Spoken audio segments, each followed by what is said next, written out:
Maurice Tomlinson, welcome to Daily Xtra. Thanks so much for being here. My pleasure. What was your reaction when you first heard the charges against Brent Hawkes?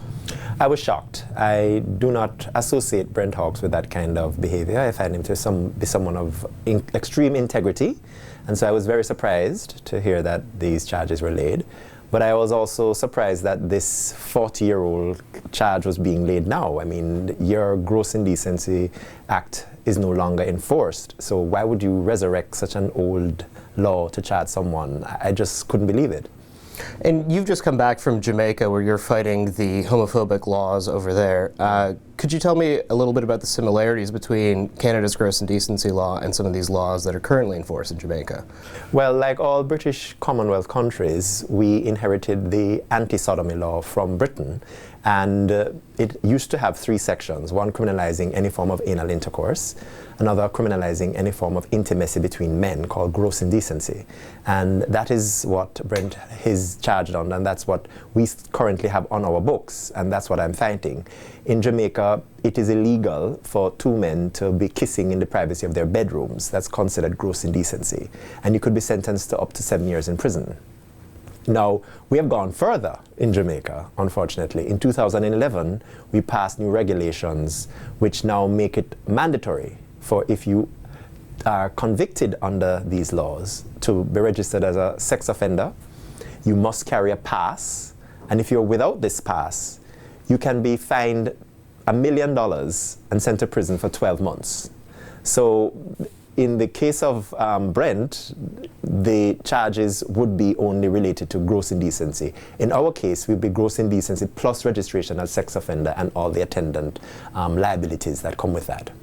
Do you think Canada should be using these older charges to charge people who may have been guilty of other crimes? I really don't think that this is an appropriate use of that law. Clearly, if the law was repealed, there was some understanding that it was bad when it was made. So why are you now using a law which, yes, it would have been valid then, but you have seen the light and found that that law had no place in a functioning democracy. So why would you resurrect the law? I'm just puzzled.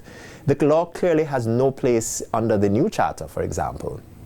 And even then, I'm sure persons would see that the law was just used to stigmatize and discriminate against gay men. So I can't understand the logic. How do you feel about the fact that a person having consensual sex in the 1970s with another man, but if they were under 21, could still be charged today? Yes.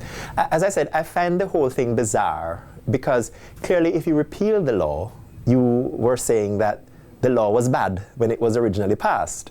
So I can't understand that today you'd use a law which you've repealed to charge someone for something they did 40 years ago. It makes no sense. If the law was a valid law, you'd still keep it. So I cannot rationalize why this charge was laid. It makes no sense. Clearly, the person then, if the person was of age, over 18, would have consented. The fact that you would not have considered that consent in 1970 because you had that statute, but you have subsequently realized that it is consensual now, means you should follow the modern democratic principle which you have adopted by saying that law is redundant. I understand the fine legal point that a criminal act then remains a criminal act now. But certainly there must be something to be said for the fact that you have found that criminal act no longer valid, and therefore you should act on it. And you should expunge all those convictions. You should, forget all those possible charges, and update your jurisprudence, update your prosecution. I just can't understand it. And if there was something coercive going on, they should be charged under a different statute. Clearly. I mean, rape is rape, sexual assault is sexual assault. But this nebulous term, gross indecency, as I said, in my context in Jamaica, it means kissing somebody in the privacy of your bedroom. And that's the same thing that obtained in the 1970s. It was a very badly drafted law, which is why you got rid of it.